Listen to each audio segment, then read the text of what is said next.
अचानक चली गोलियों से सुजाता जी घबरा गई थी। इससे पहले उनको दोबारा पैनिक अटैक आता, अर्णव ने किशुन को इशारा किया था। उसने मान्या और आयुष को फ़ोन करके जल्दी बाहर आने को कहा था।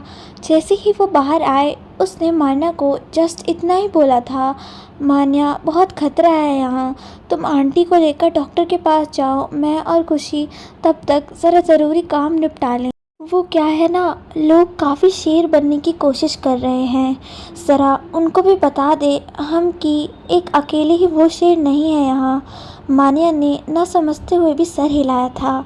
अर्णव ने किशुन को आवाज़ दी थी, किशुन इन सब की जिम्मेदारी तेरे ऊपर है मेरे भाई। और हाँ, सारे चेकअप करवा कर आंटी जी को लेकर होटल पहुँच, मैं खुशी जी को लेकर आ जाऊँगा। और गेट तभी खोलना जब मैं आऊँ, वो भी जब गेट में ख़ास तरीके से बजाऊं। याद है ना हमारा बचपन वाला साइन? अरु, सब याद है, लेकिन तू अपना और खुशी जी का ध्यान रखना।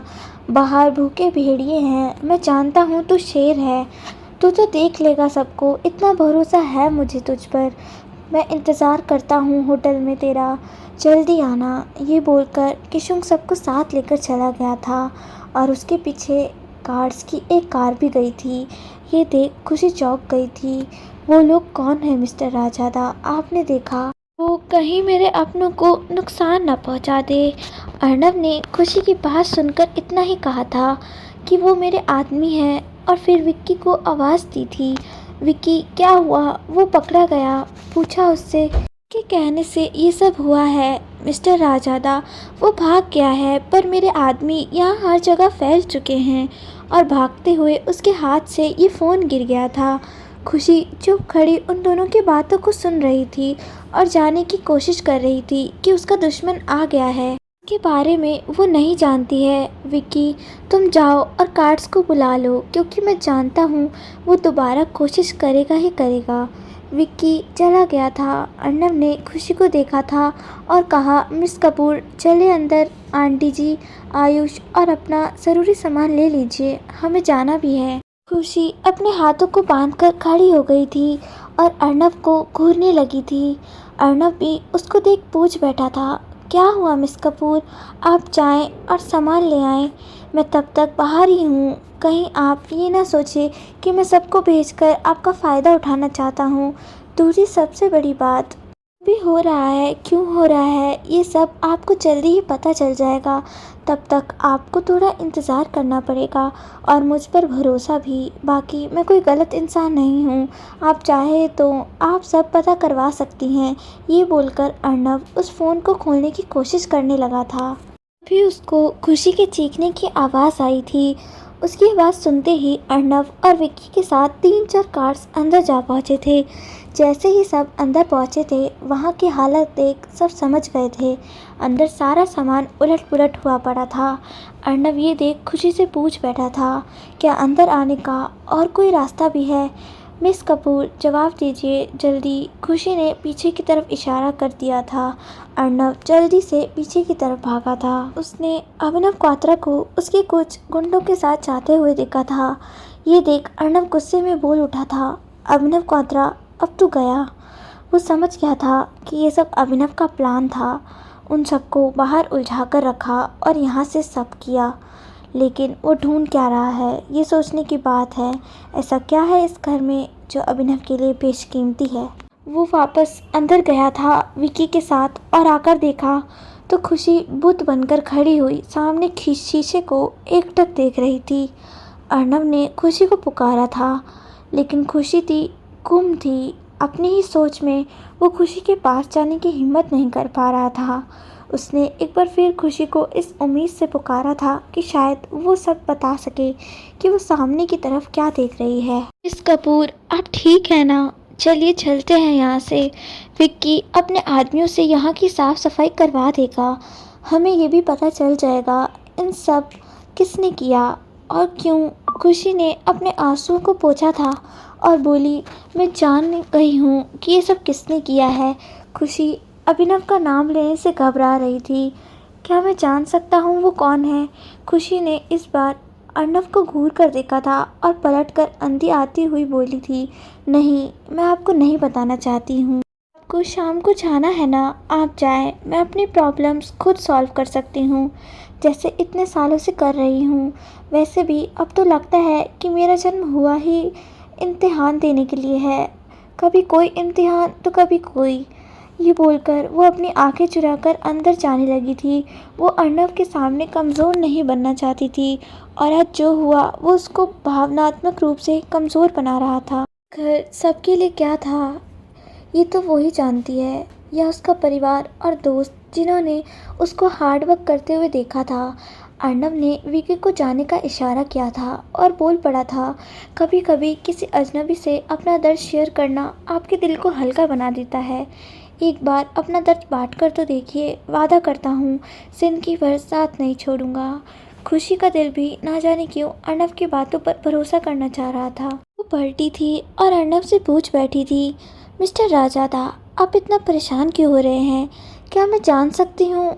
हम दोनों अभी ना तो दोस्त है, ना ही कोई और रिश्ता है। बात सही काम की तो पेपर अभी तक साइन नहीं है, तो ये कैसा रिश्ता है मिस्टर राजादा? खुशी ना चाहते हुए भी सिसक उठी थी और उसको यूँ सिसकता देख अर्नव पास आ गया था और उसका हाथ थाम कर बोला था, दर्द का रिश्ता है मिस कपूर हम दोनों के बीच। ये जो आपकी आंखें हैं ना, इनमें बहुत सारे सवाल हैं। अभी बस एक सवाल का जवाब दे सकता हूँ कि आप मुझ पर भरोसा रखिए। मैं खुद टूट जाऊँगा, आपको टूटने नहीं दूँगा, ये वादा है आपसे। अर्नव सिंह राजजादा का। मैं एक राजपूत हूँ और राजपूत अपना वादा कभी नहीं तोड़ते। अब चले यहाँ से, यहाँ का सारा काम विक्की देख लेगा। और एक बात बताऊँ, मैं जानता था ऐसा कुछ होगा, तभी मैंने विक्की और उसके कार्ड्स को रात को जाने से पहले ही यहाँ अपॉइंट कर दिया था। खुशी शॉक्ड हो गई थी और बोली थी, तो क्या आप उस इंसान का नाम भी जानते हैं जिसने ये सब किया है या करवाया है? अर्नव ने खुशी को देखकर हाँ कहा था और दोबारा बोला था, आपसे वादा किया था ना कि आपको टूटने नहीं दूंगा, तो बस मैं जानता हूँ वो कौन है। आप खुद भी इस बात का आंसर जानती हैं। ये इंसान वही है जिसके कारण आंटी जी के पैनिक अटैक दोबारा शुरू हो गए, कि सालों पहले वो बंद हो गए थे। खुशी ये सुनकर चौंक गई थी। आप ये सब कैसे जानते हैं मिस्टर राजादा? बताएंगे ज़रा, क्योंकि जितना आपको मेरे बारे में पता करवाया है, आप एक बिजनेसमैन हैं। मुंबई में टॉप मोस्ट लोगों में आपका नाम शामिल है। आप अपनी मम्मा, बहन और अपने दोस्त कम भाई किशुन को बहुत ज़्यादा प्यार करते हैं। तो काफ़ी बड़ी फैमिली है आपकी, पर आपको हर किसी पर भरोसा नहीं है। आप इन सब के अलावा अगर किसी पर भरोसा करते हैं तो वो है आपकी नानी माँ, मामी जी और उनके बेटे बहू। अर्नव इम्प्रेस्ड हो गया था और बोला, अरे वाह, आप तो काफ़ी कुछ जानती हैं, और अब तो और कुछ बताने को रह नहीं गया है मिस कपूर। आप चले वहाँ, मिस्टर चौधरी हम लोगों का इंतज़ार कर रहे होंगे। आप जो इम्पोर्टेंट है वो उठा लाइए। आज के लिए आप सब होटल में ही रहेंगे।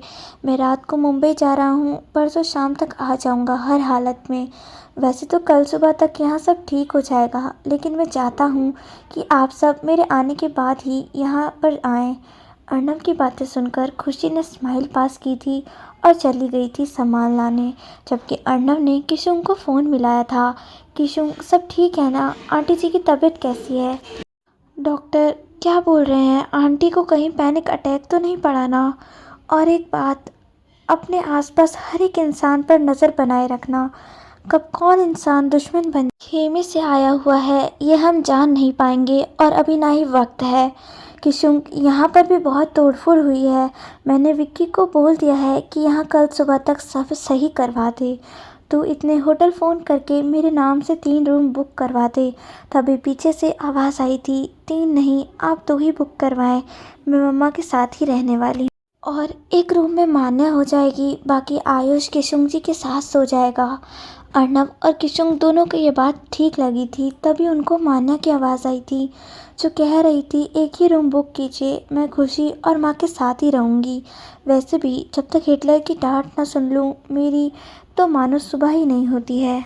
तो आप तो बस एक ही रूम बुक करवाएं, ये बोल मान्या चली गई थी और खुशी अपने सर पर हाथ मारते हुए बोली, मानू तेरा क्या करूं।